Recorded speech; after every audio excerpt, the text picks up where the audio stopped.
મતલબ જે લોકો સમજો કે આ તો વર્કિંગ વુમન છે, બરાબર? તો એ લોકો માટે શું? એ લોકો કરી શકે ગર્ભ સંસ્કાર કે પછી એ ડેફિનેટલી કરી શકે.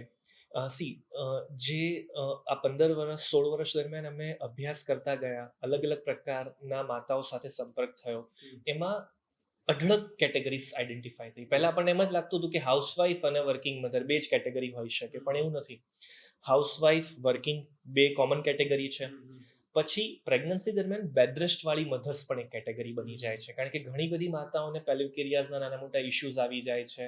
અમુક વાર અમુક ગાંઠોના કારણે પણ પ્રશ્નો થતા હોય છે. અમુક ફિઝિકલ કન્ડિશન્સના ચેલેન્જીસ આવી જતા હોય છે. બાળકની પોઝિશનના આધારે પણ એમની પ્રેગ્નન્સીના ક્રિટિકલ કેસીસ બદલાતા હોય છે. તો એ સિચ્યુએશન પણ અમને સમજ પડી. પછી એક ઇન્ટરેસ્ટિંગ પાર્ટ છે ન્યુક્લિયર ફેમિલી અને જોઈન્ટ ફેમિલી. પહેલા પ્રેગ્નન્સી કેમ બર્ડન નહોતું લાગતું?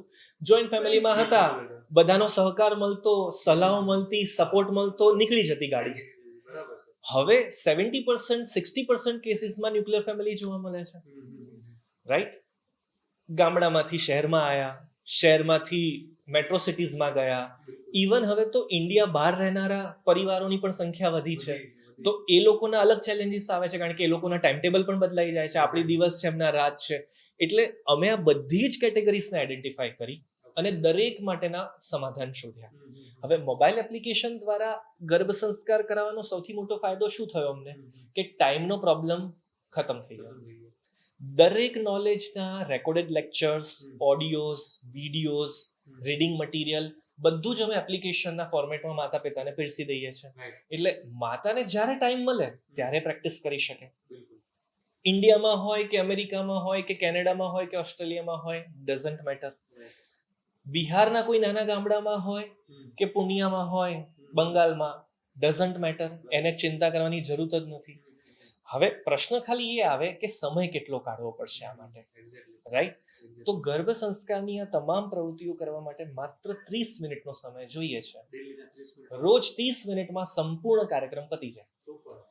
હવે 30 મિનિટનો સમય જો કોઈ માતા પોતાના બાળક માટે ન કાઢી શકે, એવી માતા શોધીને આપો મને દુનિયામાં. શક્ય જ નથી, કારણ કે બાળક છે ને સૌથી મોટી પ્રાયોરિટી છે. અને બાકીના 23.5 કલાક તમારે જેમ કરવું છે એમ કરો ને, કોણ રોકે છે? તમે તમારી ઓફિસ સંભાળો, તમારા ઘરની જવાબદારી સંભાળો, બસ 30 મિનિટ આપો. અને આ 30 મિનિટ એક સાથે નથી જોઈતા, અલગ અલગ. સવારે 5 મિનિટ, બપોરે 5 મિનિટ, રાત્રે 5 મિનિટ.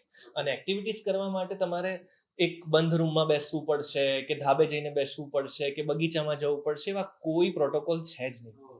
તમે રસોડામાં કરી શકો, બગીચામાં કરી શકો, કપડાં ધોતા ધોતા ભજન કે પ્રાર્થના સાંભળી શકો, ટ્રાવેલિંગ કરતા કરતા સાંભળી શકો, લંચ બ્રેકમાં સાંભળી શકો, ઓફિસમાં બે કામ વચ્ચે તમને જ્યારે ગેપ મળે ત્યારે એક એક્ટિવિટી કરી લો. હવે આનાથી વધારે ફ્લેક્સિબિલિટી શું હોઈ શકે? એટલે કોઈ પણ માતા માટે ગર્ભ સંસ્કાર અશક્ય છે જ નહીં.